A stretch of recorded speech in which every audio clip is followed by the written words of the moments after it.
Attention! The movie guys love movies.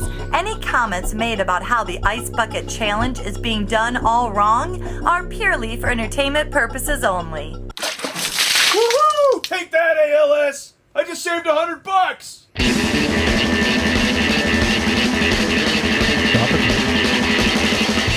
ALS is a car insurance company, right? Save $100 with ALS? Auto insurance, liability services? You don't know enough because the challenge people who are making videos out there aren't saying enough. Yeah, they're forgetting the part where you should give money anyway, not dump the bucket over your head or donate. Well, two things are happening that I was confused about. One, not enough buxom women are taking this challenge for my liking. And they're all wearing white their t-shirts. bras. In thinly... And it's wet t-shirt time again. I know you want someone to show you some tits. Wet ones. Big wet ones.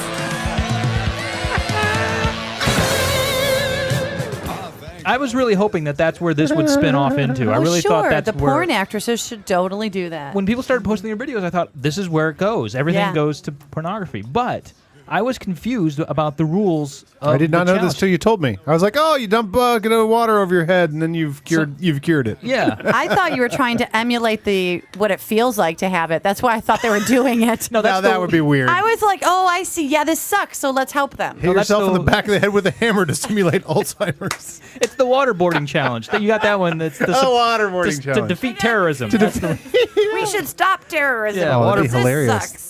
No, so I thought the challenge was, and this is the way I think it should work. Agreed. Tell us. Okay, so this is what I thought it was. I thought it was, I would say, hey, Karen, I challenge you to pour cold water over your head. And if you do that, I'll donate $100 that to makes ALS. sense. That's how it should be. And then it leapfrogs from there. Then Yeah. you take Then the it truly challenge- is a challenge. Yeah, then you challenge somebody else, and it goes on, so on, and so on. And I would be motivated to do that because I'd want to make you pay $100. Exactly, because you're out the $100. You don't have to pay, so it's Right. challenging other people. But it turns out, Paul, what are the real rules? Well, after I put up a video that goofed on everybody doing the bucket, and I just pulled out my checkbook and wrote a check, Yes. which I did donate $25. And but the thing, sorry. Could you turn? Forehead. Ice pick in the forehead. Perfectly timed. Million laughs, Mary.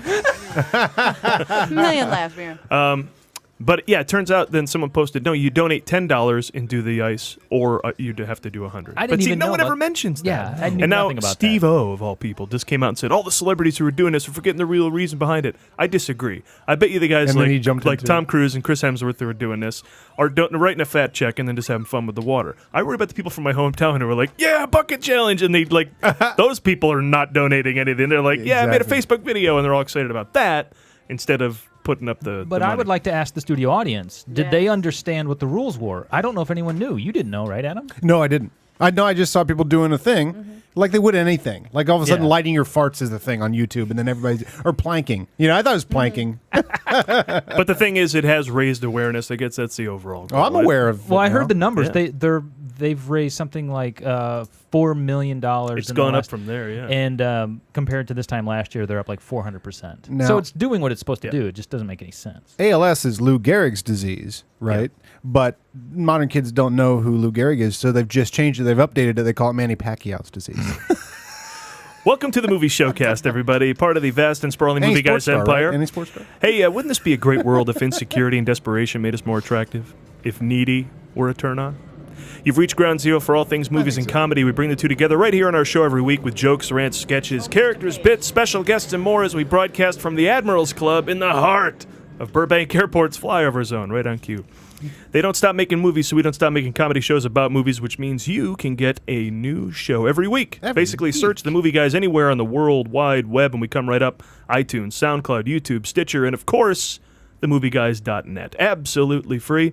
And we encourage you to subscribe where you can, and if you do, still no charge. Speaking of themovieguys.net, you can go there now for a great new article by movie guy Ray Scalacci about the state of the horror film. He wrote a whole big thing. You get cool interviews from the guy likes knows his of horror. Marcus Nispel, from the director of the recent remakes of Texas Chainsaw Massacre and Friday the 13th, and Mike Flanagan, who just directed Oculus. They're pitching in their thoughts and ideas about the whole state of horror film as well. Sweet. You can also find our showcasts like the one you're listening to on a couple of internet radio stations, including WBAD.net, Fridays at 4 p.m. Eastern, and JonasMountainRadio.com, Thursdays at 6. I'm your host for the hardest working podcast on the airwaves, Paul Preston, here with Lee Caius, Adam Witt, and Karen Volpe. Oh, and later in the show, a Movie Guys exclusive. Movie Guys exclusive. An interview from the set of Hellevator Man with producer Jennifer Blanc-Biehn and the star and WWE Hall of Famer Mick Foley. So he's in that. stick Can you around for believe that? He is That's the Hellevator awesome. Man. In fact, Yes. he was very method. He asked that we call him that during the interview. Really? That's amazing. Because I know you guys went and did this interview. I thought you just ran into him in the hallway. In the elevator. Oh, in the... That was the joke I should have Right? gone for. That's all right. And if time remaining, we'll be talking to God. So, of course, first we'll be talking... First, we'll talk to Mick, and then First, God. we'll be talking new releases, prepping you for what's opening in theaters. Up first, Sin City, A Dame to Kill For, a film that begs the question, who gave up first, the colorist or Mickey Rourke's makeup stylist? And Hit Girl goes all kiss and hug girl with the tween romantic drama If I Stay. And with a title like When the Game Stands Tall, you'd swear this is a movie about basketball. You'd be wrong. If there's anything anyone wants to say, that was your shot. We will never experience anything like this again in our lives. Shut My up, movie. grandfather waits for me to get back from practice If just we don't so win I this can hockey tell game him how or we're doing. basketball I'll tell game, you guys. or, We always say to finish strong, right? then life itself will be over, small town. It's a football game. You know what? I'd like to see the sequel to this movie be all of these kids on Facebook 30 years from now when they're all fat and have no hair. Because I think that's the story of most of our high school football. The football guys. Oh, that's Guys. the best. When the football guys get all nasty. And chubby, they get like puffy. Yeah, that's usually what happens because I think they have the best years of their life before they graduate, and we're miserable. So then we get ours. When the game has to succeed where its father didn't. All right, this week in theaters, we get to a trio of incomplete sentences. When the game stands tall, Sin City, A Dame to Kill For, and If I Stay... Which one of these sentence fragments will win the box office? Let's get on to our first movie, shall we? Backed by whatever passes for popular demand in Robert Rodriguez's low-budget world of profitability comes the sequel to 2005's groundbreaking visionary noir thriller, Sin City, A Dame to Kill For. Lee, let's kick this one around a little bit. That's some kicking music. Sin City tells the story of a cold-hearted town where every crime imaginable happens, from robbing Reds fans of playoff wins to stealing the money of everyone who pays to see the Bengals. Wait a minute. I think you're thinking of Cincinnati. Oh, yes, I was. Just like the original movie, A Dame to Kill For is a shot-for-shot remake of the comic. Taking the source material and mimicking it in every exact detail was one of the keys to the success of the original adaptation. DC Comics is taking the exact same tactic with mimicking the Avengers for Superman vs. Batman. Once again, as with the comic, the movie tells an anthology of stories from a city that's had everything above its seamy underbelly removed.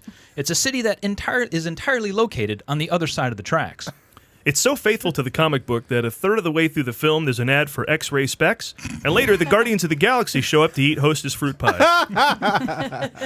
Back are all of our favorite characters and familiar faces. Also, Mickey Rourke's face. Now, I was about to congratulate the production company on another job well done with the prosthetics turning Rourke into the beaten, gnarled face of Marv. Then I realized I was just looking at a picture of Mickey Rourke. Powers Booth is back again. We think. I mean, he's definitely in this movie. We're just not sure if this marks his return to the spotlight or if he's been steadily working since 1982. I mean, sure, he was in the first Sin City back in 2005, but we thought the same thing then. Look, the point is, it feels like Powers Booth is back. That's all we're saying. Perfect.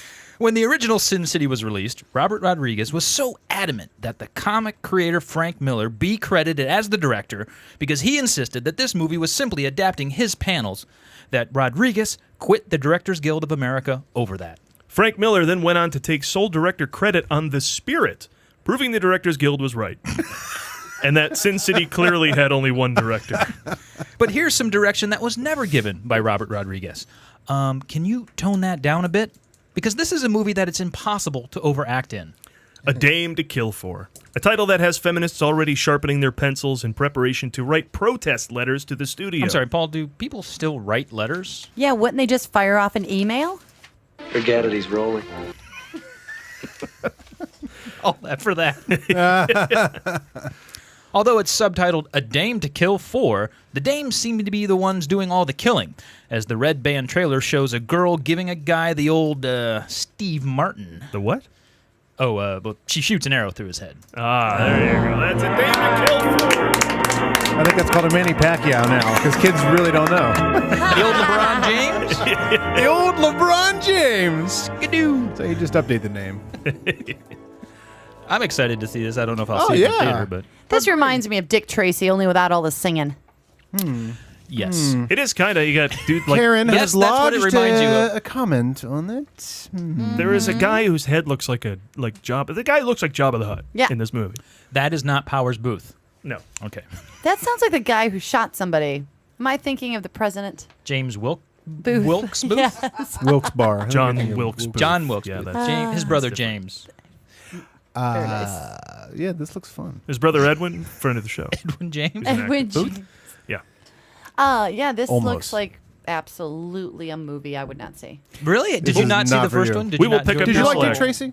I love Dick Tracy. Yeah. So it's Singing. just Dick Tracy without the sing? There was singing. Hey, there was wait. Madonna. There was color. I liked it. Remember when Madonna was in things and did stuff? She was good in that one. I think it's the only Nobody one she was good really in. does. The truth is, she was not.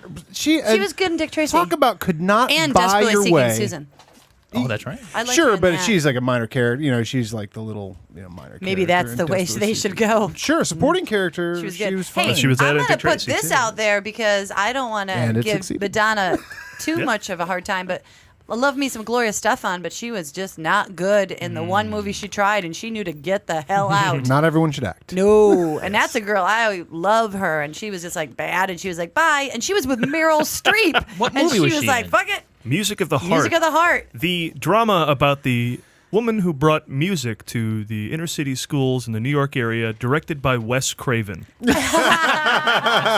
But that's a girl that knew this is not for me and got away. But the song she wrote for the Lovely. movie was a hit. It's Lovely, the mosquito wonderful. coast of suburban music teaching, right? Well, I'm going to ask you, Karen. Have Yes. you tried to watch the first one? Because the reason I ask you this No. is because the first one didn't appeal to me when I saw it come out.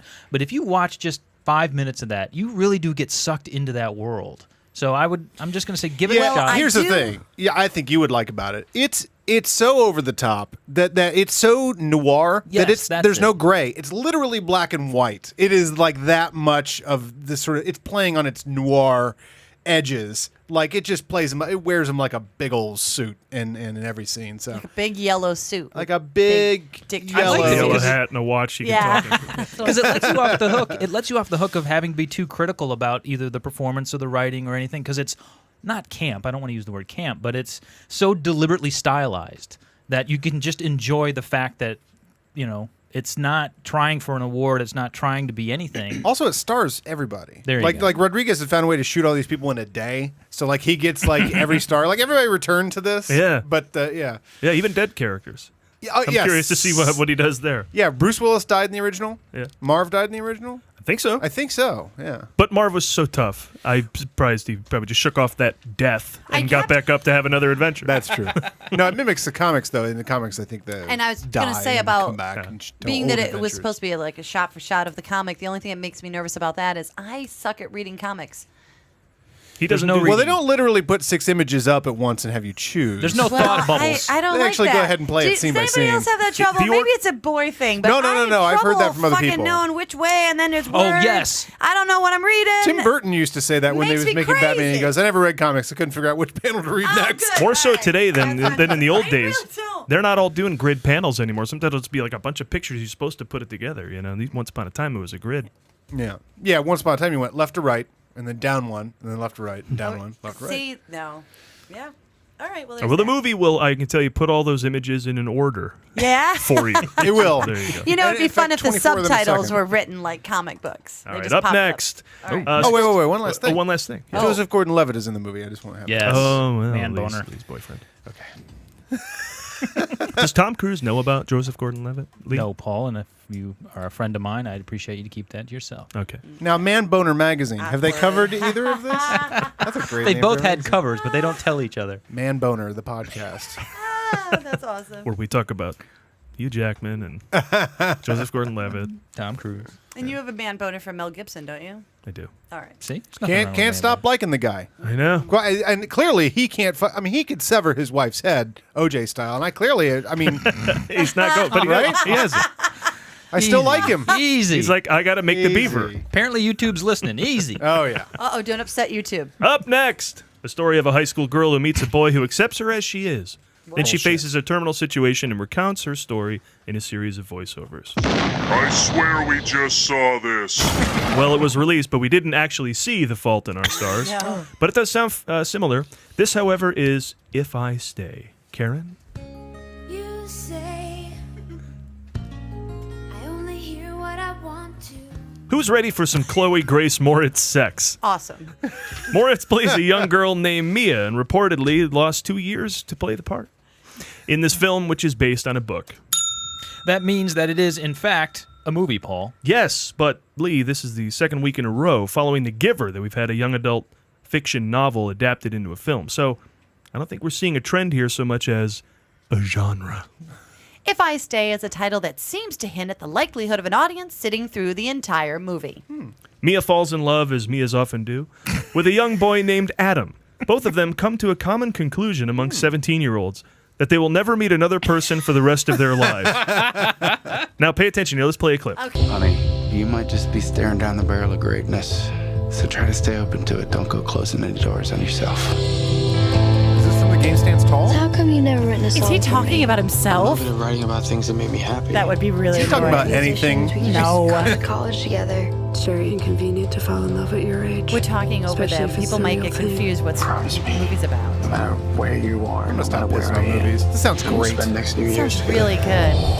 Well, everything sounds great in this movie because you didn't listen to it. But I will tell you that at the beginning of the trailer, everything's great. Her music's going great. there Her you guy's go. going great. Her family loves her. She's thinking about college, wants to go to Juilliard. So that begs the question, what will happen to screw all of this up and wreck her perfect life and make it the young adult fiction it claims to be? Things can't be great for this long. Go ahead, place your bets. What do you got? Salisbury Hill. Salisbury Hill? That ruins everything for everyone in trailers, right? You're fucked. Oh, you Her 8th grade boyfriend returns with a baby she didn't know she had. It's great gets boyfriend. I got that pregnant. down. Pregnant. Oh. Pregnant's a good one. That is All a terminal pregnant's good. disease. That is a terminal disease. right. It's Pregnant, young adults, good. so their parents disagreeing about the relationship. And they yeah. take Nailed it. poison and kill Overbearing. themselves. Overbearing parents. That's a good one. Yeah, why would wouldn't originality start now?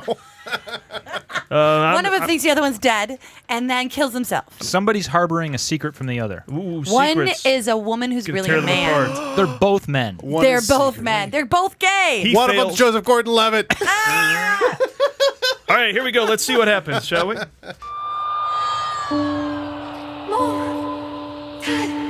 Daddy, Mia, wake up!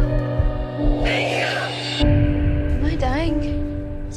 It's death. Oh, no one bet on death. Death. See, that's coming. 17. You can't die when you're 17. I don't think she died. Oh, well. Sorry, no one wins anything. No one bet on death. House keeps the money. Ah, Chloe House Grace keeps Mortis the is money. dead? It must be back to school time. Chloe Grace Mortis. Like There you go. Morticia. I don't Rigor know. really makes sense. Chloe Grace Rigor Mortis is dead. The Book of the Dead. I think that's what that is. Her name set in, and now she has to go back to school. If I learn nothing else, life is more than getting into Juilliard. Oh. Life is your dad driving in the snow and your car gets hit and your whole family dies. Wait, shit. Oh, God, that sucks. This movie Thanks has a lot, movie. Cheering me up. Well, this movie has the balls to put the surprise ending at the beginning. She's Hey. dead the whole time? Spoiler alert. As you can tell from those trailer clips, Chloe Grace Moritz does plenty of canoodling at the beginning of this movie. And after the near-fatal car crash puts her in a coma, she fights to canoodle again. As a disembodied spirit forced to watch this movie.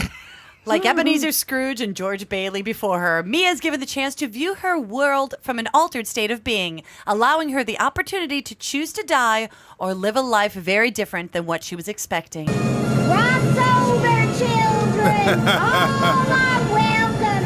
All welcome! Go into the light! Look, she's 18. Of course you think your life will turn out to be very different than what you expected when you're 18. When I was 18, I thought my life would be fun, meaningful, and filled with joy and purpose. That's the end of that sentence.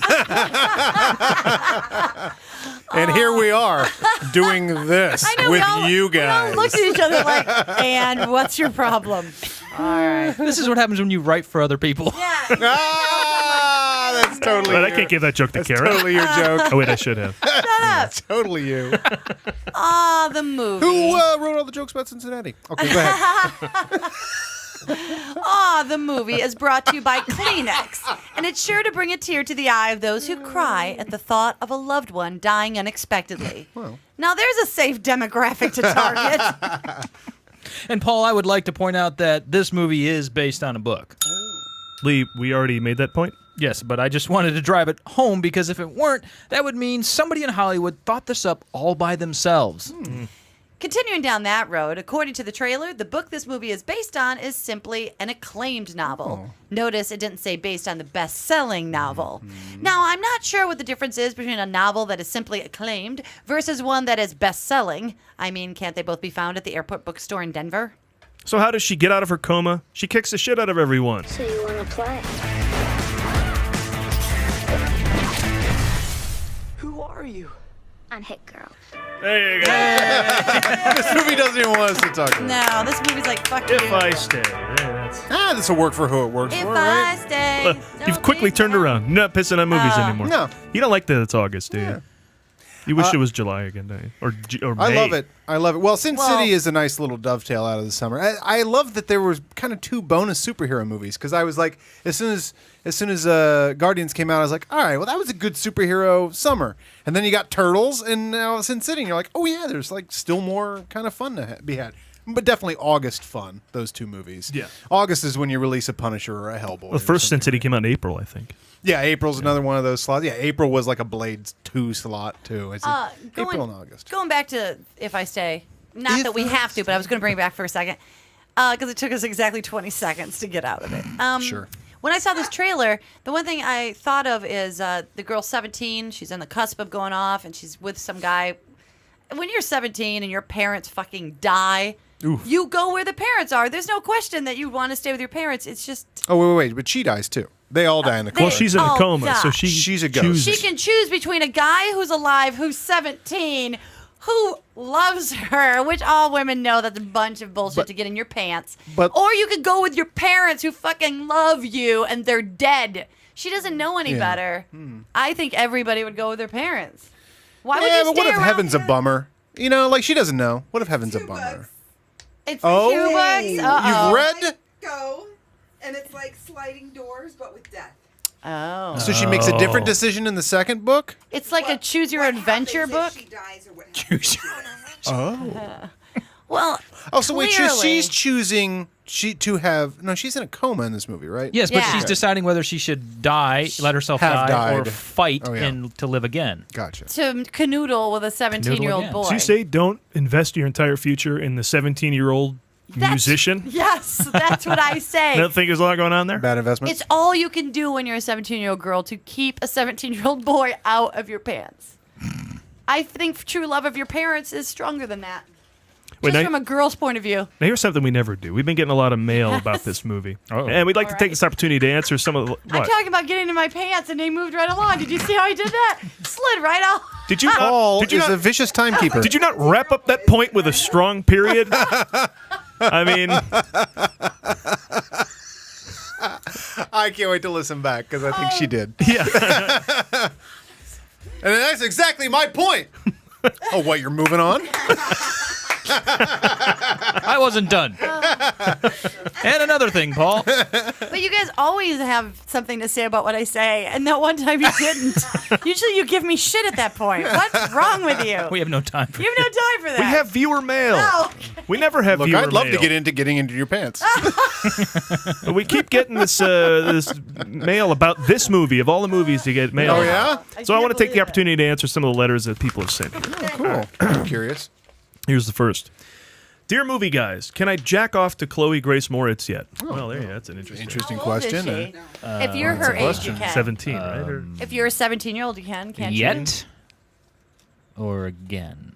Oh. Or still? Okay, that's Is crude. it a girl You or know, a look, boy? we're a resource for all things film and entertainment, and a letter like this insults our mission statement. And furthermore, she was born on February 10th, 1997, turns 18 in 5.5 months. So, okay, there you go. Next letter. Use that information as you will. Next letter. So Here, I'll read the next one. 13-year-olds are fine. So what that means is Kentucky, Alabama, Georgia, you're good to go. Yeah, and then otherwise you just have to wait till February 10th. Okay, next letter. Dear movie guys, can I stop feeling guilty about masturbating to Chloe Grace Moritz? Okay, enough of that. Next movie. All right.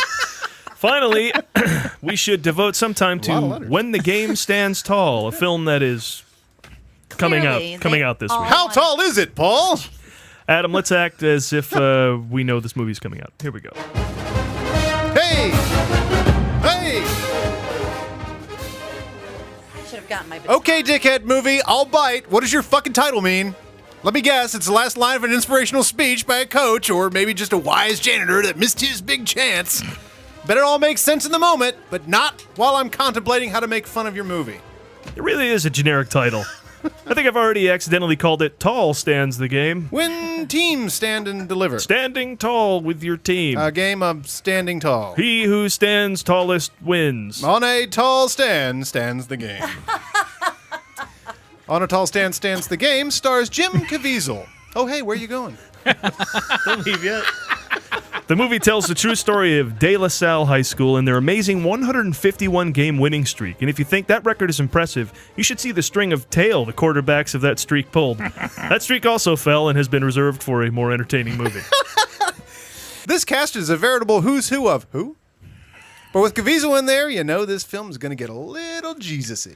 Here are the Cliff's Notes to When the Game Stands Tall. Ooh. Team wins a lot, then team loses. Overbearing fathers pressure their sons to play through injury. Inner city kid strives to be the first in his family to go to college. A small town finally gets cable and learns that there's more to life than high school sports.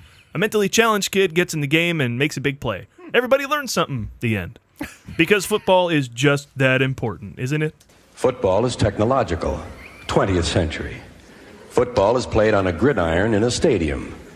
War Memorial Stadium. In football, you wear a helmet. Football has a 2-minute warning. Football is rigidly timed, and it will end even if we have to go to sudden death. Well, apparently football is that important. Now, the trailer of this movie is kind of amazing.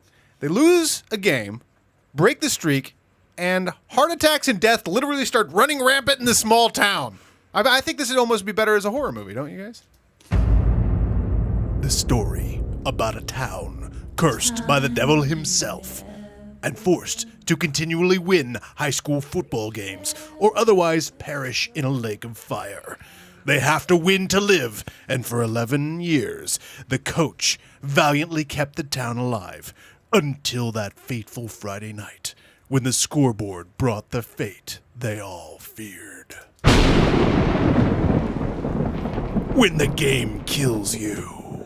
So the lesson is, never play football. There you go. Thank you.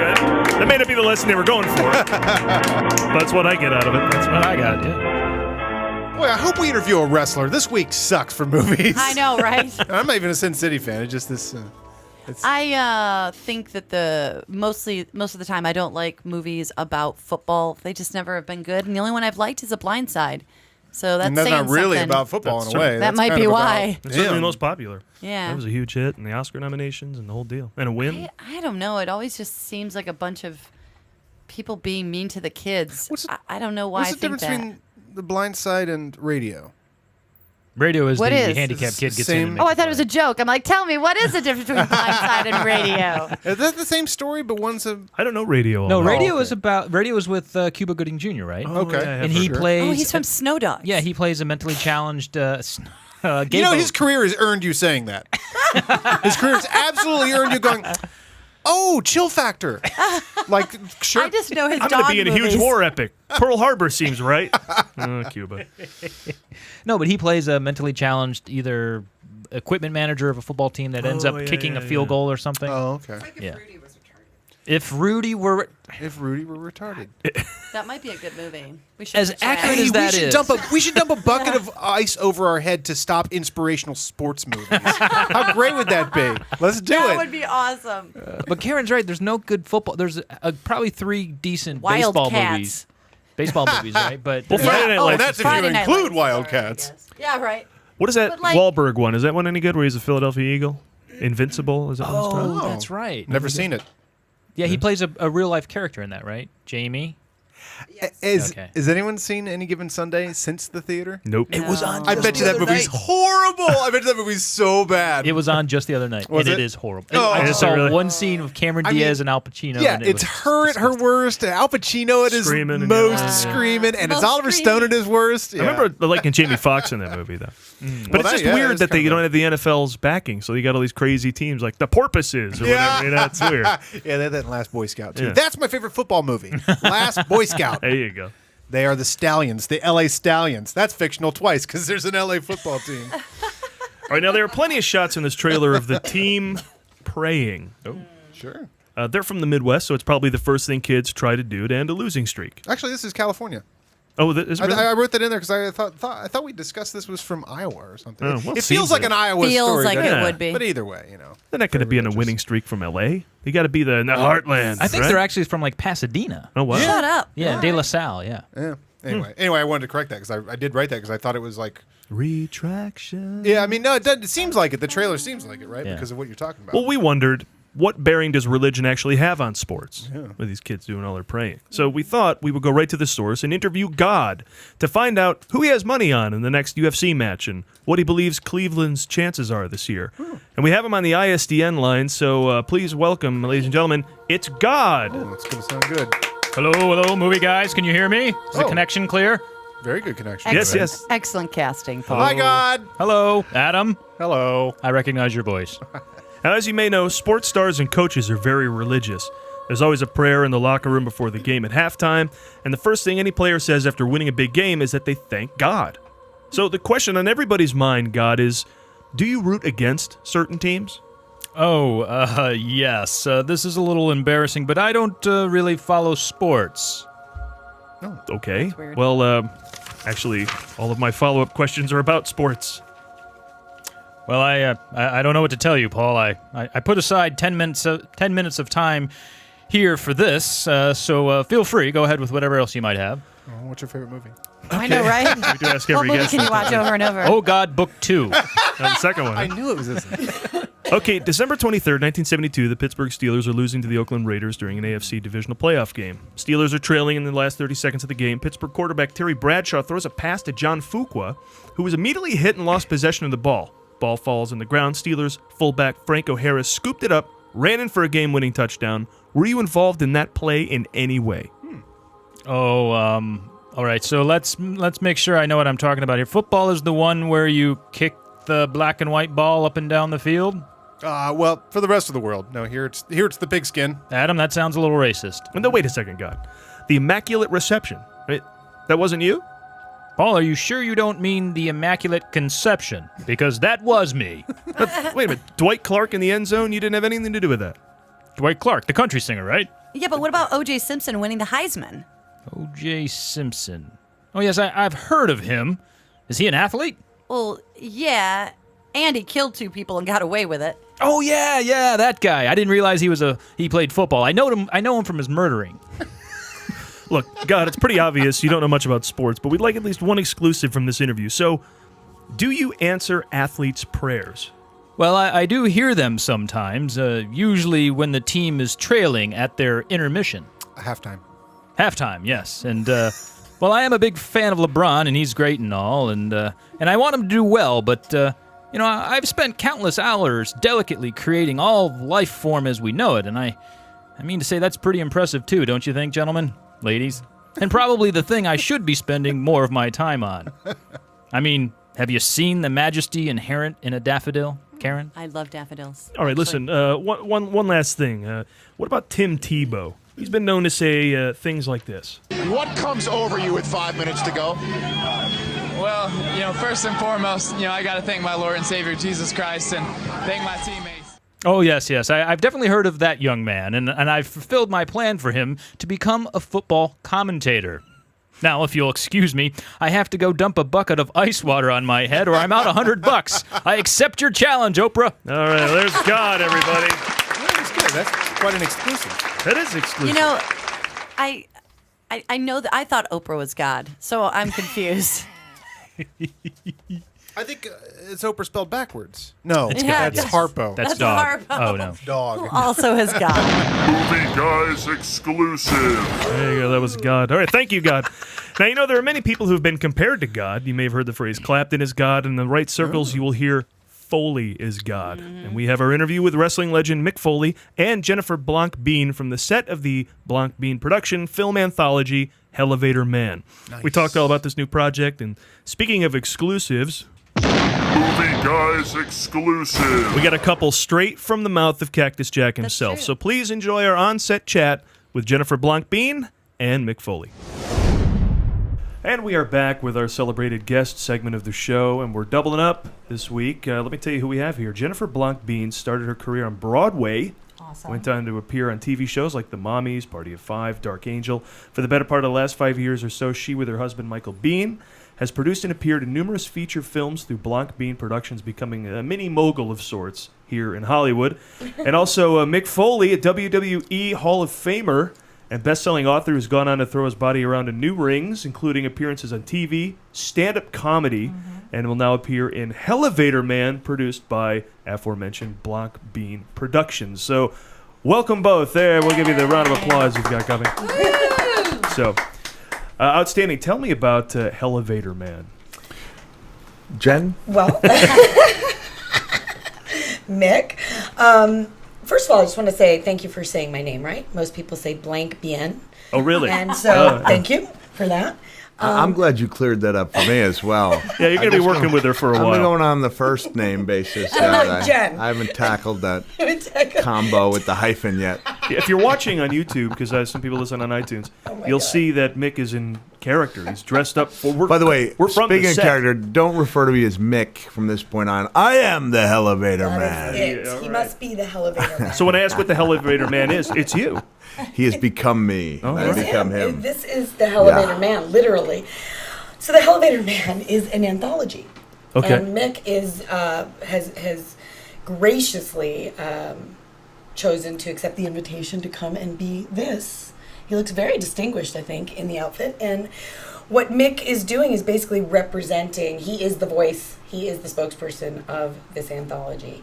Kind of in the vein of Rod Serling and Sterling or Serling? I felt Serling. a little Serling-esque. I had it right, and I had to screw That's it all up right. by asking. That's all right. Before he died, he called you Blanc-Biehn.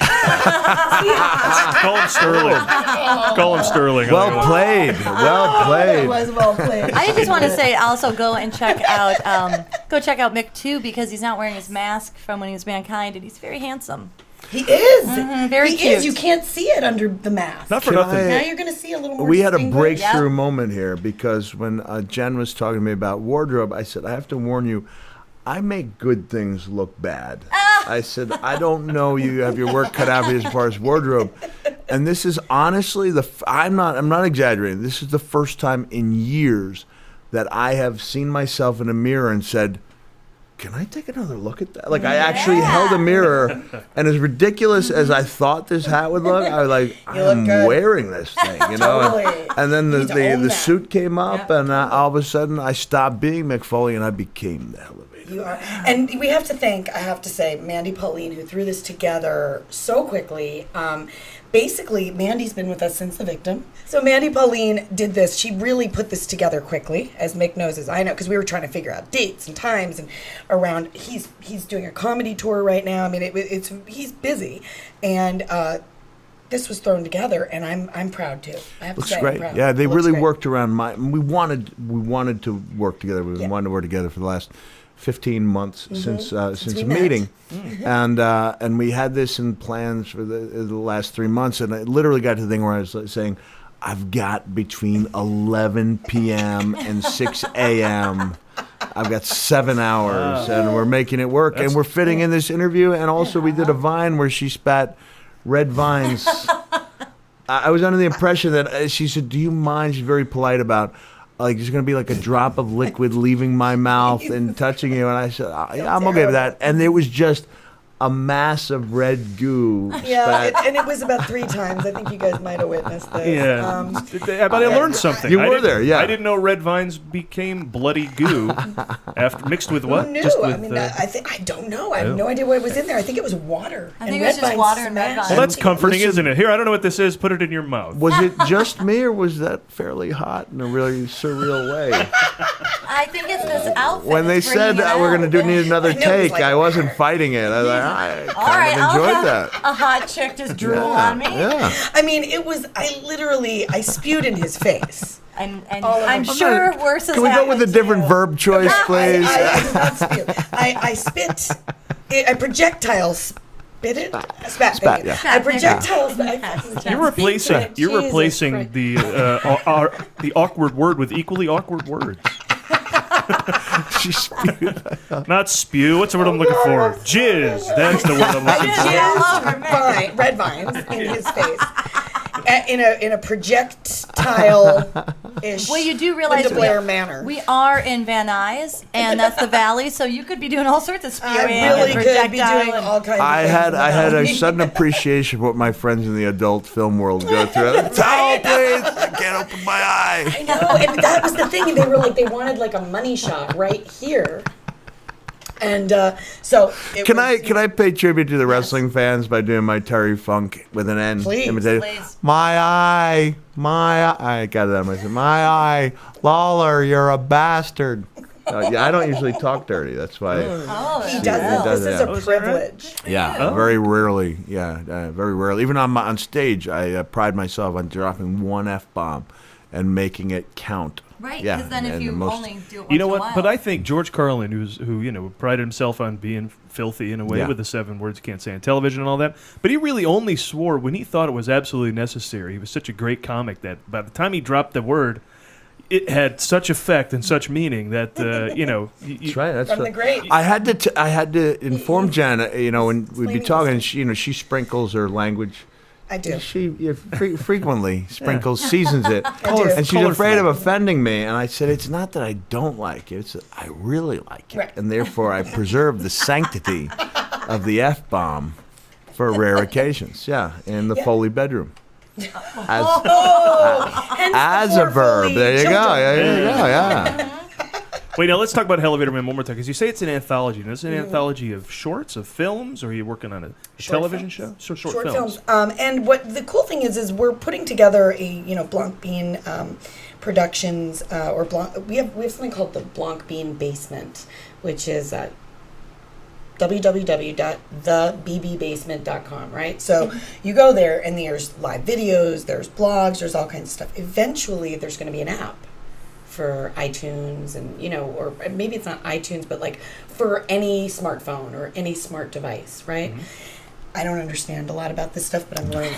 So apparently you're going to push that. That's going to be free. Okay. But you're going to be able to stream films like you can on YouTube now. Oh, cool.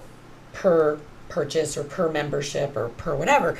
And so the idea is to have the film as a full feature, but also if people want to watch longer versions of the shorts or watch like the intro and just one short, they will be able to do that as well. Cool. Yeah, there needs to be some sort of cool venue for short films, because you see them in festivals and sometimes you don't really see them anywhere else. No, I so know. this would be cool. Apps should be coming out that We want to allow do you to that see more of them. Yeah. for people. And, we've got cool people involved. Vincent Guastini, who did special effects for Requiem for a Dream. Did, I her love face. that movie. He did the arm. That he filthy did Letters movie from that Iwo is. Jima. Oh, God, he made the heroin arm in Yes, he Requiem did. for a Dream? Yes, God, he that's did. the nastiest thing in the world. Right. So he's a FX genius, right? So, and he did Hidden in the Woods he's worked with us a bit here, and his goal has always been to go into directing. So his directorial debut is in Hellevator Man, and we have a few really interesting, cool, either directors who are prolific and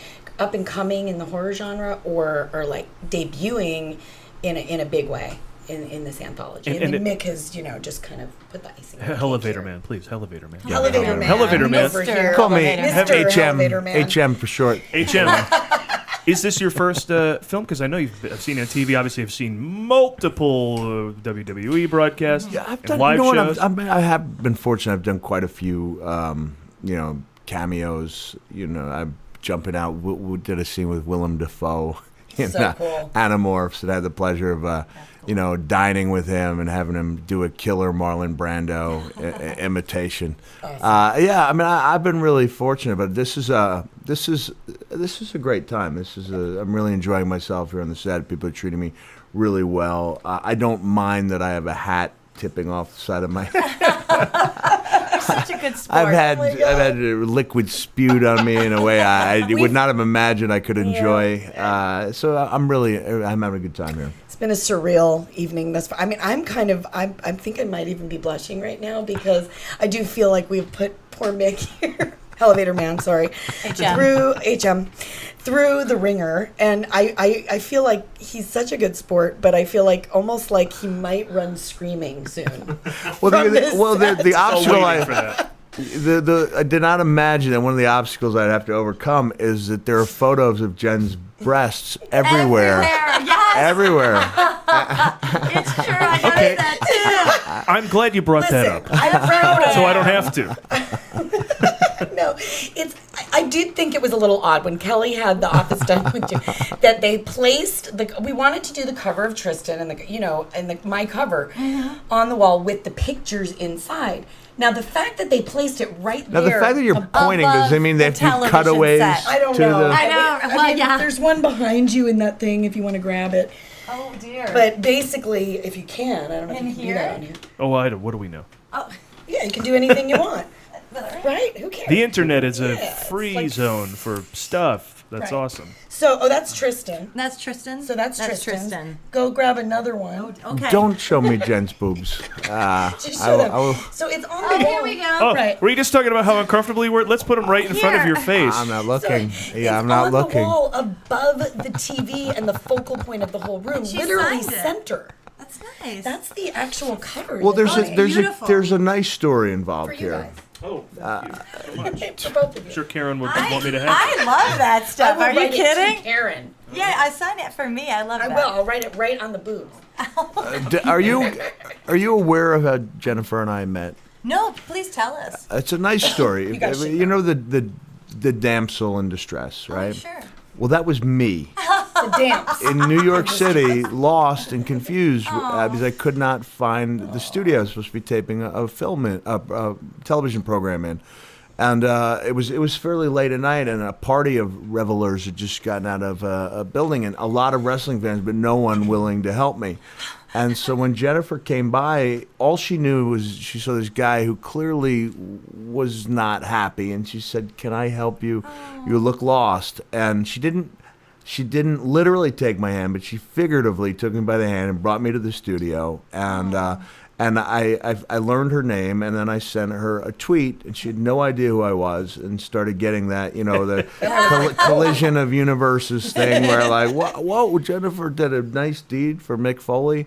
And a couple months later, I wrote a blog about the experience that made both Jennifer and her husband cry. Yeah. And then the great Michael Biehn, by the way. The great Michael Biehn. And then a few months later, I saw the Penthouse cover. I wrote another blog. I wrote another one. I said, "She's my guardian angel." Just like finding out you have a guardian angel and she's hot. It's like that song about having your girlfriend be in the cover of a magazine. Centerfold. Jay Giles, yeah. Jay Giles band. Yeah. But my blood did not run cold. That's my memory has not been sold. Yeah.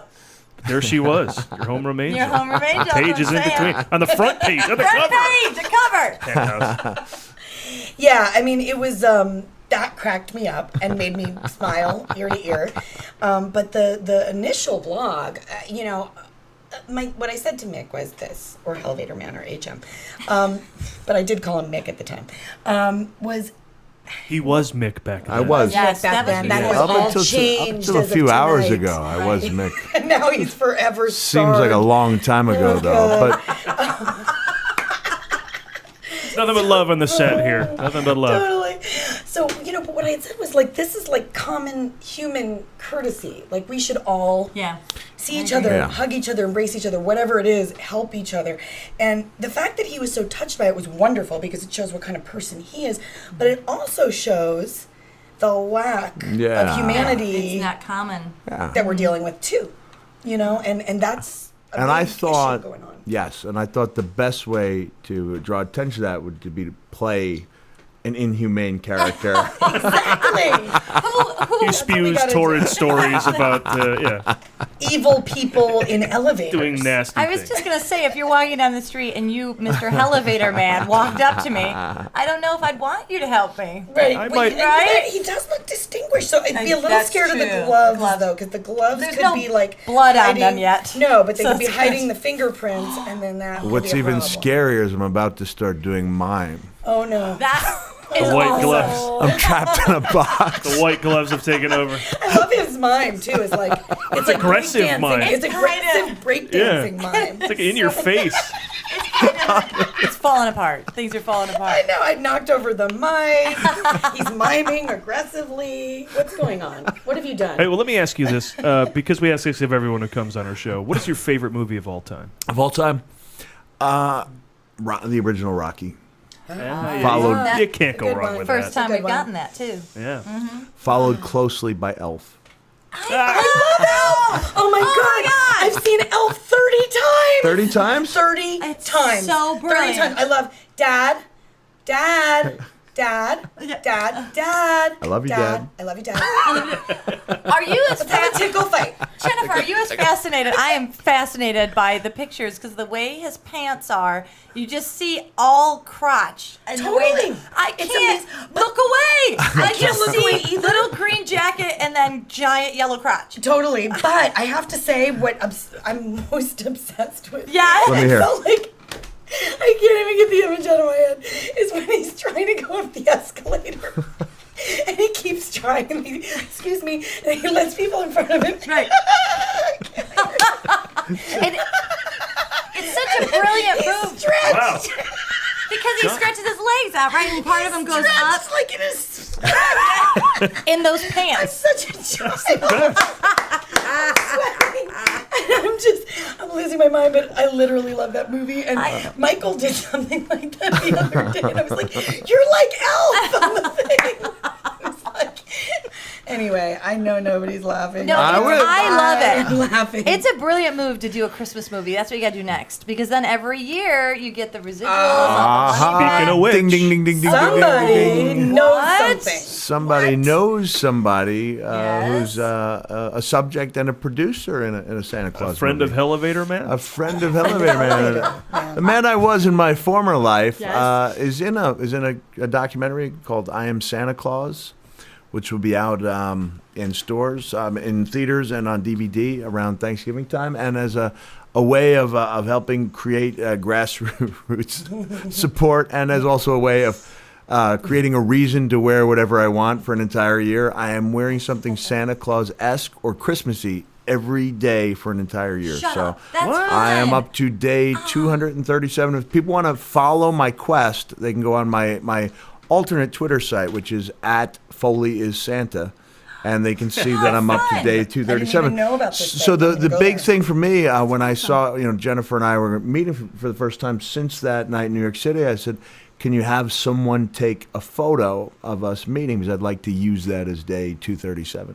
Yep. Oh my So, God. yeah. And so when he drove up, and we had pictures being taken downstairs, and It was really hugging. nice. But there's So lots of pictures cool. of you and Michael too, greeting and. Now, Very how nice. does Lots of one stuff. come up with an ensemble for every single day? Is it a different one? Or do you I repeat? can't come up with 365 different outfits, Right. but like we just 3 months ago we celebrated Foley is #FoleyIsElf Week, where we wore something inspired by or taken from the movie Elf. And after the week, big moment, I Please said, tell me you had the yellow spandex. I really want you to know. I did not. There were no yellow spandex. But hey, go back into the archives @FoleyIsSanta, and one of the big moments for me was I tweeted out like, if @Zoe Deschanel knew of my dedication to #FoleyIsElf Week, would she block or RT me? And then like 5 minutes later, there was an RT, and it was like, yeah. She So- retweeted you. She did retweet it. That Yeah. is awesome. Yes. So, and now because we have 365 days to fill, I'm going to hit another Foley is Elf week, and I'm going to attempt to pose with different members from the different cast members. So Andy Richter will be easy. Artie Lang will be easy. Artie's awesome. I'll see if I can call in a favor from Jon Favreau, who I did Who Wants to Be a Millionaire with, but then he struck it big. I don't know if he'll return the Foley calls. Still a thing called Iron Man. I'm kind of jealous, and I will come anywhere you are taking these photos. Really? Yes. Seriously? Okay. I am obsessed with that Loves movie. this movie. All Now, right. now, if is I were that to ask you, your your favorite favorite, movie? is it? It was not going to be my favorite movie on the list, but I feel like it's my second, like his, like Pretty good. Hellevator Man's. Yeah. AKA Mick Foley. This shit's going to be so branded by the time we're done. AKA, what are we? Your favorite movie? Oh yes, my favorite movie. So I have a list of them. Let's go. You want to start Give at the me top? the Yes. top couple. Okay. People are afraid to narrow it down. I'm but, afraid to narrow it I down. did it over time. I went with Raiders of the Lost Ark. But Whoa, okay. Oh, that's my Interesting. favorite. Okay. No question. Can That's I it. just ask? I'm assuming those are not meant to be red highlights, and those. They're definitely That not. is that so from this the scene? is the syrup that was That's poured the on Mick's spew? face. This is the Yeah. spew. This is the spew. I was thinking the same thing. You could probably just suck on that and it tastes like could. Twizzler or whatever. And I might. Red Vine. It's not as if we're on camera or anything. Oh wait, never mind. I love The Shining. Oh, Yeah. We revisited that and then watched that movie, Room 237. Is that the movie? Yes. Wow. Interesting concept. I've seen it Yeah. twice to try to like swallow it, and I do like the movie a lot. Me too. I'm not so 237. sure about. I'm just not sure about Sasquatch and It's a little stretch. I don't know. It's stretched Stretchy, nowadays. Like you know? I've Do you know been this movie, decide- Hellevator Man? Stretchy. The Shining or 237? 237? Is 237 the room number that the woman Is was today in? day 237?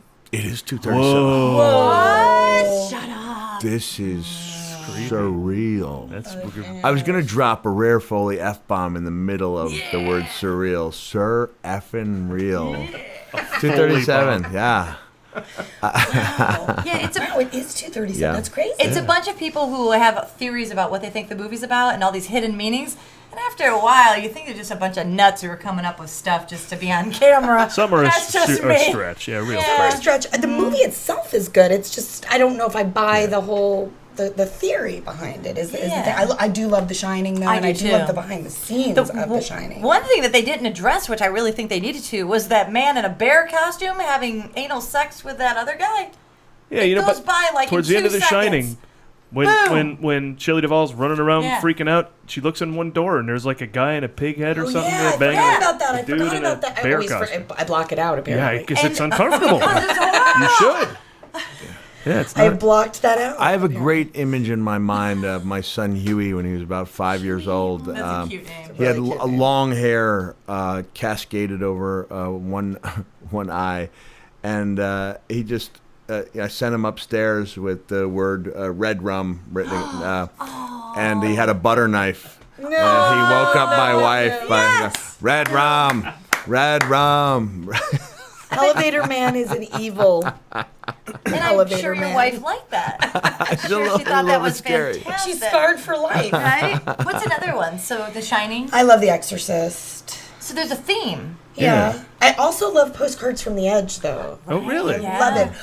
When she's fighting with Shirley MacLaine, and she's like, at my birthday party, when you lifted your dress up, and she's like, it twirled up, and she's like, and you weren't wearing any underwear. She's like, wow. Well,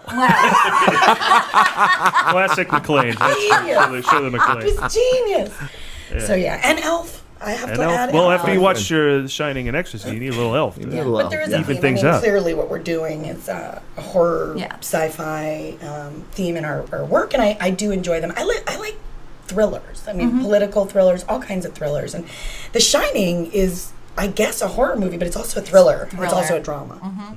Yeah, because a lot of the horror's in their heads. The scariest moment of The Shining for me is the reveal that Jack Nicholson has not actually written anything. Gives I me chills know. every time. Yeah. It's so crazy. Absolutely. Because it shows them crazy that's going on Yes. inside. Oh my gosh. And how great is Shelley Duvall? I heard that she was so beaten up by that director that she was terrified. And there's scenes where she's just shaking and looks confused because he would just not leave her alone. And she just she was tired. And Kubrick? Yeah, I think Yeah, they he had a just thing made her going crazy. just 'cause I she was didn't enjoy intense. working for Kubrick. It was a tough shoot. Yeah, was that you and Eyes Wide Shut? Underneath the mask. Yeah, I swore it was Tom Cruise. I was in that scene. Sometimes, It can be hard. It can be hard. Yeah. Well, he's typecast under masks, so. Did your kid inherit your hair? You have the greatest hair. It's getting ridiculously thick. I even put out a post, 3 photos: Michael Landon, Barry Gibb, and me. And I wondered if you did. Yeah, maybe Landon I hair. was their love child. Yeah, it's getting wavier. It's kind of crazy. Yeah. It's kind of crazy. And the other thing, I don't mean to sound vain, but I appear to be getting younger Yes. as I age. Yeah. You do. Yeah. No, I'm actually I think that this look right here. This could do it. You should Keep just it? keep Yeah, it you should keep ongoing. You should actually maybe just And open we should just put Hellevator. a Santa Claus right here Yeah. and Santa Claus right. Just add Santa Claus to the outfit every day. And maybe Like a those little yellow elf pin. pants. Right, and then I'd like, like that. And when Or just Mandy a picture of when Elf. Mandy was going over the wardrobe with me, we were trying to figure out what it should be, and she said something about a red sports coat. I said that's a great idea because I thought I would be able to take it and keep it for my formal Santa attire. But Mick is a wrestler, as we know. What? Former Shut wrestler. up. And so Mandy, on the fly, had some trouble finding this sports coat that we were sure would fit our wrestler perfectly. But she did a great job. With the way this did. So Yeah, you're very broad. Yeah. Like not a broad, but very broad shouldered. So I mean, Thank you. he's. I wouldn't want to mess with him. no, I wouldn't. I wouldn't. I was saying But earlier. you choked me and spat I red know, goo in my I face. know, but All I'm over just the saying, man. like, we. Yeah. I was gonna say I have something very silly and just actory to tell you. Paul and I were living in Chicago when we were in our 20s, and we were being actors, too poor. And so I remember distinctly, it was the 90s, and we would buy a deep dish pizza on Monday. It cost $20. Yeah. And we would watch Monday Night Raw, and we'd eat half of it. Then we'd save it till Thursday night, and then we watch Thursday night. When SmackDown was on SmackDown Thursday. Monday. Eat the rest of the Yeah, pizza. eat the rest of it. Mm-hmm. That good deep dish Chicago $20 Yeah. bucks to take Yeah. care of two nights of eats, and then sit and you got And 3 hours 3 to hours eat it. to each eat night. it, yeah. So that was just like a thing, and whenever I saw you, I'm like, I used to eat pizza and watch you. And It you just were it like brings up a- sweating, and I'm eating pizza. It makes me a little sad because I had a tag team partner. Uh-oh. And Yes. his name was The Rock. You scared me. And at one time he had, acting up a he seemed to storm have here. so much potential. It's really sad, yeah. The Rock and Sock One of the Connection. great tragedies. Yeah. of Rock our and business. Sock. The Rock and Sock Connection did not win enough championships, I That can would tell have you been right now. awesome with Sacco and And you The winning. Rock, that's another really, like, small dude. Yeah, you can't, it's easy that's to another, dress like, him. Do you want to hear No something big cute? deal. I'm scared. This is an exclusive for you guys. Oh, okay, I'm Please. ready. I'm sitting Is down. on her way to the Hercules premiere in the back of the limousine, The Rock's daughter and my daughter were texting. She was texting my daughter. Come on. It's like it's just so cute when they get together and they're like, they follow each other and they keep in touch and they're friends. I love Yeah, that. isn't that great? Yeah. Did you guys, because I'm going to seem really dumb again. And blonde, everybody just remember. So it's half Should red I save tonight. this for Yeah, off it's film? bloody. I don't know.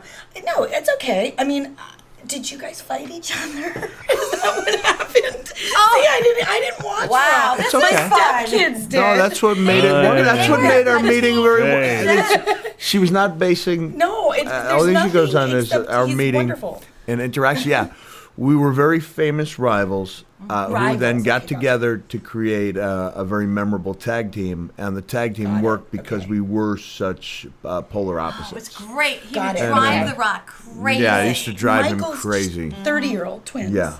Were obsessed with you. But they would know all of this if I had just gotten them to school me Yeah. before he got here. We were rather obsessed as well. Yeah. To me, that was the heyday. The Attitude Era of WWF Yeah. Yeah, I like was that. the heyday, if you ask me. And I grew up with Snook on all those guys. Those guys were great. This Strongbows and Backlund and all them. But when you had The Rock, Angle, Jericho, Triple H, Jericho. Taker, Stone Foley, Cold, yeah. Stone Cold. I mean, Yeah, there were a lot of guys. greatest. There were a lot of guys hitting their stride simultaneously, and we were Yeah. really given the freedom to improvise. No idea was too foolish to at least try. you'd throw stuff at the wall, figuratively, and see what stuck. And one of those examples was the sock, which was just supposed to be an item I brought. Did you know that he did this? We have to inform her. No, about you these have awesome to tell me. things. Now I have to do my full research. I like the pure relationship that I have with Mick. I don't want to nice get that way. jaded. Should we taint it with Mr. Sacco? You know what I mean? Sacco is I don't great. want to get tainted by all. I mean, you'll like Mr. Sacco. Maybe I should just leave if you're embarrassed of my past. Find yourself a new Hellevator Man. I don't mean it like that. I mean, I'm going to get all Blanc-Biehn. fanny on you, I'm going to get all fangirl on you. He also jumped, what was it, Iron Cage match where he... Hell in a Cell. Called the Did you Cell. pass out and then your tooth went up in your face? I was knocked out and finished the match with one of my teeth lodged in my nose. Kind of an iconic moment. And then if I could tell you, this would be kind of, you like this as a horror aficionado. Is that I love that I'm an aficionado now. Jim Ross, he's the greatest broadcaster in sports center history. He made an error when he goes, "Oh my goodness, looking at me smiling." And I wasn't actually smiling when I came to. I realized that I had this gaping wound underneath my lip. And even while recovering from the fog of unconsciousness, I thought to myself, if I can just find a way to take my tongue, stick it through that gaping wound, and wriggle it. You did not. Did you get it done? Did you do it? It's going to create some captivating television. Okay, so I'm going to be looking this up. No, here's the thing with the blood and the beard, you couldn't see the tongue wriggling, and so it did in fact look like I was smiling. Which works for your character because he was, not always the most serious of dudes.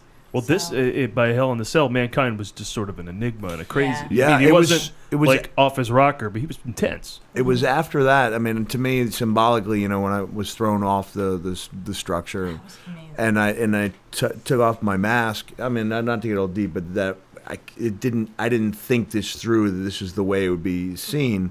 But looking back on it, it's almost like that's when I stopped being a character and became a person in a lot of the people's eyes. Like there was a definite sense that this was a real guy in real pain, and it was if you go back and you watch it, it's a very emotional match, right? It's not just a clip of someone doing something stupid. It's a roller coaster. I remember when my wife said the kids have heard about this match, the young kids, they want to watch it, and I hadn't seen it its entirety in a long time, and it's an intense ride. Yeah. However, most of the stuff I know about Mick is his stuff that I do know about Mick now are more what he's doing this minute, which is like his Santa. The Santa, yep. And he does a lot of charity work. I believe it. A lot of it. And he's a really, really good person to his fans and to people out there. And that is a huge example for me and, for Michael and I and for everyone, really. And that's the stuff that I've really paid attention to. So now I got to go back and do my research on the other stuff. The website is the real Mick Foley? Is that just right? realmickfoley.com. And everything across the board is, Twitter is at Real Mick Foley, Facebook.com. Because when you go to your bio page, you can read all about those charities you're involved with. I mean, he's really... Yeah, they're out there. Yeah. I mean, what I've seen, you're pretty... You give a lot of your time. I do. I don't give as much as I used to, but just for example, we're raising money tonight and the next couple nights for a 11-year-old girl who's trying to raise $1 million for leukemia and lymphoma research, and I know she's not likely to get there, but like the ability to inspire others and bring out the best in someone else is something you can't really put a price tag on. So we raised about $700 for her tonight, and after 3 nights, we get her a couple $1,000s further along her way, and hopefully inspire some people along the way. And this is while you're out doing your comedy tour. People can find dates at the website as well. Yeah, I'm all over the place. Real Mick Foley, especially if your show is viewed in Western Canada. I'll be spending most of September in Western Canada. Canadians like to laugh, so that's perfect. They do. They love to laugh. And what is the Blanc-Biehn Productions website? Well, it's the bbbasement.com or blancbienproductions.com. There you go. And then you can find out when Hellevator Man is complete, at least the first part. I imagine it'll come out staggering. It will. The longer ones will come out, in pieces, and then there's going to be bam, a movie. Listen, can I give you guys some breaking news? And This is great. exclusive? I A couple love of it. exclusives we've had. This is great. Almost swearing and everything. Jennifer, Oh. would you be my Scorsese? Can I be your? Really a good Can I actor, be man. your DiCaprio? He's making me think he's Can I be your Leo? He's good, Yes, right? And you be my Marty? I got all of us. This is his breakout performance, and everyone's gonna want him now. One of my favorite, honestly, when you were Every asking movie out there. favorite movie, Leonardo DiCaprio in The Aviator is to me astonishing. Like no matter where I see that movie, whether it's 20 minutes in or 20 minutes left, I have to watch it. It's absolutely riveting. Yes. Like that's where to me he like wow, he became a man on screen. So Yeah, I've done this little rant on our show, so I'll truncate it. But he should have won the Oscar over Jamie Foxx, who was great as Ray, Was. but kind of hit the note as Ray and rode that to the end. DiCaprio's Howard Hughes had to be so many different things to so many different people in that movie. He had to treat Katharine Hepburn one way, he had to treat his family as another way, he had to treat the illness another way, he had to treat Congress this way. And as an actor, he had to build all these different relationships and ways to act. And you watch him. don't get and- me and you're learning started something. on Michael Caine winning out over Michael Clark Duncan. On my DVD for All Mankind, which I've been promising to deliver to Jennifer for a long time. Yes. There's this. Still no DVD. I remember a friend of mine named Al Snow, telling me when I was raving about the Green Mile, telling me that Michael Clark Duncan had been at the matches, and my retirement match in 2000 was in Anaheim, California. And I never knew that there's a footage there, and I hugged this large man in the crowd. Shut up. And he was, and it was Michael Clark cool. Duncan. Yeah, and this is right after he had passed away, and I saw that. And I thought, wow, that's heavy. That's heavy. Very cool. There's a lot of heavy going on right now. That's so. There really is. Yeah. It's So Marty, it's Leo. Marty, Leo. Well, we can count on. We're gonna lighten up the heavy. We can count on a Marty number and of Leo. collaborations because the Hellevator Man's going to be how many films? You think? 5, 5? There you go. possibly 6, but probably 5. And you'll be the Rod Sterling for all of them. well, that was nothing. I'm just gonna do this. For those of you on YouTube, you're enjoying the middle finger. I'm gonna do that. Yeah, there's a middle finger. For those Sterling, of you. I said Sterling first, but I did ask the damn question, which I should. Much thanks to Hellevator Man and Jennifer Blanc-Biehn for joining us for this celebrity segment of the show. Hey, Marty Scorsese. And again, hit the websites we mentioned earlier and follow the progress of this project, and then you'll get to see it soon. Thanks. Thank you. All right. Thank you to Jennifer Blanc-Biehn for letting us on the set to talk to her and Mick with that interview. And we hope to get Michael Biehn on the show sometime. Yes. So that would be great. I've heard he can't be bargained with. He can't be reasoned with. He doesn't feel pity or remorse or pain. Very and he nice. absolutely will not stop ever. Until you're dead. Until you were dead. And we'll track the progress of Hellevator Man and let you know when it's up and running, ready to be seen. So check our Facebook page and Twitter feed for info on that. And we hope to get Mick in studio, perhaps, to discuss that Santa documentary Yeah, that's during the pretty cool. holidays. So stay tuned and all that. But far be it from... I have got to pretend I did not just hear that for the first We time. didn't actually hear that interview. That's why that's really funny. You'll hear it later. Paul, of course, is saying something that several of us did not hear yet until we listen to it back tomorrow. And it's so random That's because funny. you'll see. Hey, look, far be it from us to And let we're really looking forward to it. You should come out of everything with a fucking bit like that. We're really looking forward to that. Ear of Corn superhero movie. Speaking of seeing movies, what did you see this week? Like many in the world, Karen and I went out to see a Robin Williams movie. Oh, that's in right. memoriam. So we went to see Fisher King. A friend of ours had a little outdoor screening of it, and I hadn't seen it since the theaters. I have not seen it since I think I saw it back when people told me, "Hey, you look like her." Mercedes Rule? Yeah. Mercedes Rule, yeah. And I That went, was "Oh," her year. and I was fine with it because she was super cute in that movie. Yeah. Yeah, one might even say Oh, God. I'd say hot. How sweet is that when he sings the Lydia the Tattooed Oh, Lady my at the thing? I mean, you just want to cry so much. Well, that's the There thing. was I'm a like, lot Jen, you that really was- picked a downer for Remember Robin Williams night. Yeah, the whole Yeah. idea Sure, that Mrs. Doubtfire's on DVD out there. Yeah. But that's a good one. It's always good. Good film. Gets weird on occasion, but that's Gilliam. Yeah. it was good though. But yeah, it's real sharp. And Oh, I lo- Bridges is so great. I mean, God, that guy picked the best projects. I know. He's so great. I mean, now he does the same voice over and over, but you expect that at some point in somebody's career. Yeah. Oh, today I saw an article that's going to be in the back of Hollywood Reporter. Do we? All right, sorry, go ahead. And it's about Jeff Bridges and his dad. And there's a beautiful picture of his dad bent down, and he's got on his wedding ring, and he's in a suit. And Jeff Bridges is only 3. And good Lord, his dad was gorgeous. Have you ever seen a picture of his dad? In his young, strapping days. Well, he was 38, and he was so hot in this picture. Everything was hot about him. The wedding ring, everything. Wedding ring? Everything was hot about him. And it's his little Jeff Bridges with a toothbrush handing it to his dad. And he says in there that the hardest part of being an actor in Hollywood is getting your first job. And he was given that by his dad, so he owes everything to nepotism. That was his quote. How rare. Yeah, right. He says it. We all think it, but he actually said it. Yeah, man, hey, man, this is a jam, man. I saw He's great. Men in Suits from last week's guest. Oh, yeah. I still haven't gotten around to it. That is a very tidy. It was a really good documentary. Cool. You're going to learn a little bit. It's not a big shocker. It's not like amazingly revealing, but it is very, very well done, very well paced. It keeps your attention. You learn a little bit. It's great interviews. He's got Isn't great it, though? footage. Yeah, Good for It was a him. really fun He was documentary. cool. Mhm. Yeah, that was very well put together. I enjoyed it. Those are cool guys. I love finding little subcultures like that. And then you yeah. realize everybody's cool. Yeah. Yeah. You know, like when you stunt guys, you don't really know much about stunt guys till you get them all together and they start telling stories like they're Like the one on where, the what's boat his on the name? Orca and Jaws trading, scars. The guy that we had here, that giant guy who Yeah, Dave Matty. who Dave farted Matty. on him. Someone farted on him. Jeff Was it Bridges. Jeff Bridges? Oh, Amazing. got a good punch That's story. brilliant. Yeah, from not ironically a movie called Ripped. R.I.P.D. R.I.P.D. Adam, did you see any movies over the past week? Shaft's Big Score, Shaft in Africa, Coffee, Foxy Brown, Sheba Baby, Friday Foster, 3 the Hard Way, Black Belt Jones, Across 110th Street, Dolomite, Trouble Man, Human Tornado, Truck Turner, Hell Up in Harlem, Black Caesar, Disco Godfather, Black Godfather, Petey Wheatstraw, and Black Samson. That's literally, you do the math. That's a week's worth of. What did you see? Well, I fast forward the parts where only white people talk. What did you see? All right, I don't know.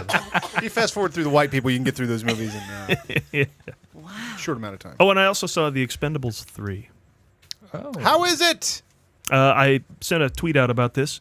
Clearly, Mel Gibson is the best actor in Yes, that movie. I saw that. Yeah. Like every scene he's in, he's can't do much in some of the action sequences, but when they get him tied up, hands behind his back, and he's got to convince him of his case as to why, his own government is hunting him, and he's doing all this stuff face to face with Stallone.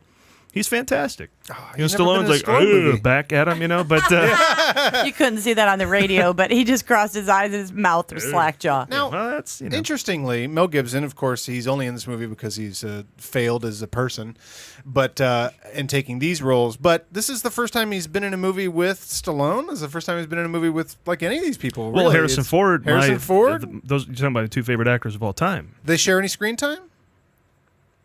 They might. Is Harrison Ford only in it for a minute? No, he's got actually a couple of scenes. Nice. He's not just in the pilot scenes. Okay, we that you wondered. see in the thing, but he's saddled with some really bad dialogue, and so is Wesley Snipes, which is a shame because he almost gets just as much welcome back as Gibson. They're breaking him out of a prison train, and when you finally he's all tied up and they take his mask off and there he is, you're like, God, I like him too. Let's get him back in movies. Fucking Wesley and he still Snipes, looks man. great and he's tough as nails, and he's saddled with some horrible dialogue too, which is a shame. But just watching him kick ass again, I'd welcome another whole movie where he does that. That's so great. Mel Gibson and Wesley Snipes kicking ass. Make that your next movie. Pending. You know what else showed up on Netflix is Machete Kills, and I'm excited to see Mel Gibson be over the top because he never did that either. He's allowed to play things he's never played before. A villain, super over the top, campy. Yeah, the Beaver. Yeah. Some weird character there. Yeah, I know. It's a whole new career for my boy Mel Gibson, which I can take no pride in liking. That's true. But I do. However, Expendables 3 is bad. What did you see this week? But that's only because they bring up lots of great premises and fail to execute them well. Yeah. Like they bring on the new guys, Kellen Lutz and Ronda Rousey. What, and all a them. movie with 45 characters can't be good? Well, Stallone doesn't want his friends to die, so he lets them go and he brings in new people.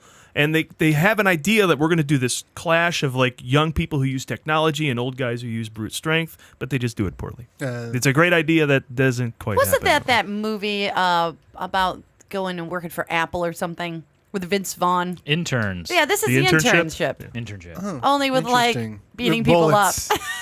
Yeah. You know what's interesting? Does an Expendables movie need to be good? I mean, I don't No. know if I'm going in for that. I don't Is know why I anybody going went for that, right? I don't know why I went. The previous two weren't good. I went anyway. No, I'm just going to watch them do stuff. You Because know? Billboards the are best part creepy. is just the bringing out slowly of all these great guys that you love. Again, Wesley Snipes, and then you're like, Mel Gibson, and you get all excited. If you live in a smaller town, you might not have the creepy billboards we have here in Hollywood, but there's these giant billboards where they have life-size cutouts of everybody in the movie. So as you're driving up, it just looks like a whole bunch of guys are standing on the sign, and it's really creepy. It looks like they're sitting like construction workers lunching. They do. They Across look like the they're entire- gonna cat call to you as you walk across Staring the at street. you, staring at the chicks. It's weird. All right, well, you wouldn't believe some people in Hollywood were actually born here on Earth, but they all were, and they celebrate birthdays just like the rest of us. That's why Karen celebrates their birthdays, whatever, in celebrating her my own birthday, special too. weekly tribute. Here we go with Karen's birthdays, everybody. I'm hoping for Pam Grier. Let's start off our week of birthdays by wishing a very happy birthday to Mr. Robert De Niro. Oh, I thought you were going to say Richard Roundtree. Go So ahead. close. Who turned 71 but can play anywhere from a gangster to an Italian gangster. Did you know that he and Marlon Brando are the only actors to win an Oscar for playing the same character? Do you know which character that is? Yes. Well, don't say. Do you guys know? Oh, wait. Him and who? Him and Marlon Brando Now, won him- an Oscar wait, for wait. playing the same character. Make sure I Yes. understand the question. Mm-hmm. Were they in vice versa? 17 again? Yeah. They played this, meaning they both had a turn at playing the same single character. Yes. And they both won an Oscar for that character. Yes. Pretty cool, huh? Zapata. Viva Zapata? No. I thought you guys would nail this right out of the park. No, it's The Godfather. Godfather, Vito Corleone. But he never played Vito Corleone. Who? Brando played Vito Corleone, And and then Brando, De Niro obviously. played young Corleone in When he's Godfather in Part 2. Sicily. He played young. God, he was the young. And he won the Vito. Oscar. Yeah, my and they d- won the Oscar. Isn't that cool? Also, an all Didn't foreign even occur to language me. performance. All in Italian. Oh, that's right. He learned Sicilian. He learned Italian so he could play the I Sicilian. wanted to say The Godfather, but I couldn't get there, meaning I couldn't figure out how that was true. You were like, the score, Don Juan DeMarco, kind of just the Brando movie's coming to me. Now, we all know Mr. De Niro from his work in Taxi Driver and Raging Bull, but there were some roles that Mr. De Niro turned down but they were later associated with Academy Award-winning films. I love this game. Yes, this film is a little bit I different think than it's a- Dodged a Bullet. Now we're playing a little Dodged an Oscar. So he turned down these roles, where the other actor went on to either be in an Oscar-nominated movie or an Oscar-winning picture, or maybe even nominated for a Best Actor or Best Supporting Actor. So, first of all, we will start with John Malkovich, who took on the role that Mr. De Niro turned down and then went on to win a nomination for Best Supporting Actor. So what movie did he turn down that John Malkovich went on to kick major ass in? This is a bit unfair because I have a feeling there was a period of time where De Niro was offered every role. It's true. I was going to do the I don't one... know, Bull Durham, Pacific Rim. I don't know. Dangerous Liaisons. No, but that's a good guess. Nope. I didn't even know this movie, so Paul I'm had not to sure help me with Malkovich this. got Die Hard nominated 3? for that film, which is a shame because Which he was is a bummer. fantastic in Con Dangerous Air. Liaisons. No, but that's a great guess. Being John Malkovich. Oh, De Niro would have been Yeah, great De in that. Niro in that. No, it was called In the Line of Fire, of all Oh. things. Let's move on to Tom Hanks. He went on to be nominated for Best Actor in this role that Robert De Niro turned down. Big. Yep, nailed it. I actually knew that. Oh, really? What? Yeah, Would that have been yeah. a different Oh, movie he ended or up what? doing his Awakenings. That was after that. He ended up doing like a childlike thing. He must have really had a. He must have really had the urge to do that. He had I want to be hard a on kid, but I want it to be medically plausible. And let's move on to Martin Sheen, who won in a Best Picture winner. This movie became Best Picture winner. Martin Sheen took over the role that Mr. De Niro turned down in... I know.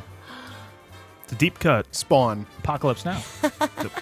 Badlands? No, Departed. The Departed. Wait, he won something? Oh, the picture The one. picture yeah. one for Best... And you know what? That's actually a situation where, Picture. yeah, either of those guys. Right? You could have taken Interchangeable. either. Yeah, what I whatever. love is something that Adam was on to, the fact that Robert De Niro was making these other movies instead of the award-winning movies. So usually I like to play this and call it Dodged a Bullet. I couldn't do that this time because whenever I saw the movies that people were taking instead, they're all great movies. Yeah. The movies he made instead were the ones he should have dodged. Rocky and Bullwinkle. Exactly. He did a little Mary Shelley's Frankenstein. How about everybody's favorite Little Fockers? God, that Bullwinkle movie, that's just a boil on his ass that he can never get lanced. There are because of the plenty of haircut. others. Can you think of any of the other shitty movies he took instead of these? Flawless. Righteous Kill. Yeah, it's sad.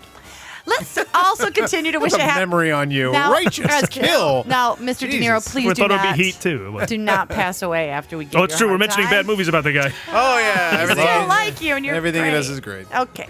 And let's wish a happy birthday to Robert Redford, who turned 78, but can play anywhere from the Sundance Kid to, spoiler alert, Hydra. I would like to apologize to Mr. Redford because I wasn't sure that he was still alive Sundance when I was doing my birthdays. So I did a quick Google search just to double check that he was in fact still with us. And as a matter of fact, as I did that, I realized that I didn't know many of the movies he's actually been in. I don't know a lot of Robert Redford stuff. I'm not that thick You with know, the Robert Redford movies. somehow- There's a lot of Sneakers and The Natural. That's all I got. Sneakers The- is the Oh, he best picked two good ones. fucking movie. Get this, he produced over 40 movies, has acted in over 69 movies. These are all credits on IMDb. Has directed over 10 movies and somehow flown under our radar, which amazes me beyond no means. That's crazy. So, Paul, I would like you to guess now my favorite Robert Redford movie. Oh, I know what it is. and my least favorite Robert Redford movie. All right. I know Your the least favorite is All Is Lost. Yes, I hated that movie. I could have guessed that one Horrible. too. Yeah. It Your was my favorite? favorite. And I'm telling I get you, a guess. I get a I've guess it's seen yours. none of them. Legal Eagles? No, go ahead. Because that was my guess because it's a Reitman movie. We followed up that's Ghostbusters true. with that, so I thought maybe you'd but like that's that. a good guess. Okay. Adam? The Way We Were? No, but that's a good one. Barefoot in the Park? The Candidate? No, Jeremiah it- Johnson? It's got to Downhill be Racer? more. It's got to be more in it. All the That's the President's only Men? Oh, reason I Indecent saw. Proposal. I liked Indecent Proposal. Oh, I never saw that. I did. Oh, it's Is good. that movie jail? Woody Harrelson. No. No. It's a big hit. It's a provocative not thing. movie jail It's at a all. big trailer. Yeah. You've seen the trailer, right? Yes. You won. I don't know what happens. Well, that's part of the fun, isn't it? And let's wish a happy birthday, lastly, to Donnie Wahlberg, who turns 45, but can play anywhere from an ex-boy bander to a gun-wielding psychopath. Of course, being in New Kids on the Block would cause anyone to become a gun-wielding psychopath, so it's not that much of a stretch. Now, Lee, you know how much I love when celebrities sing. I do. People ask me, can you tell me 2 interesting things about Karen? I say, 1, she hates it when you interrupt her thinking she's done making her point and she's not. Exactly. And 2, she loves when she hears celebrities sing. I do love when celebrities are singing, so I thought, why not have Donnie Wahlberg sing a little Rise in Grind with an N, not an N apostrophe. Rise and Rise and Grind. This is a little Rise and Grind from Mr. Donnie Wahlberg. Everyone, please enjoy and happy birthday. Awesome. It's really good. It gets better. It's awful. All right, so I'm going to talk over it. That wraps another movie showcast, everybody. Follow us on Twitter at The Movie Guys, on Facebook.com/The Movie Guys for your daily fix of comedy, whatnot, as well as YouTube, iTunes, SoundCloud, Vine, Instagram, all that shit. Thanks to Jennifer Blanc-Biehn and Mick Foley. Yeah. Go to Blanc, that's B-L-A-N-C, Bean, B-I-E-H-N, BlancBeanProductions.com or TheBBBasement.com, or at Jennifer Blanc-B, plus RealMickFoley.com, at Real Mick Foley, so he makes that easy. And thanks to Jamie Clark Elvington for minding the board and Thank keeping you. us correct. Just playing injured tonight. Real Jamie Elvington.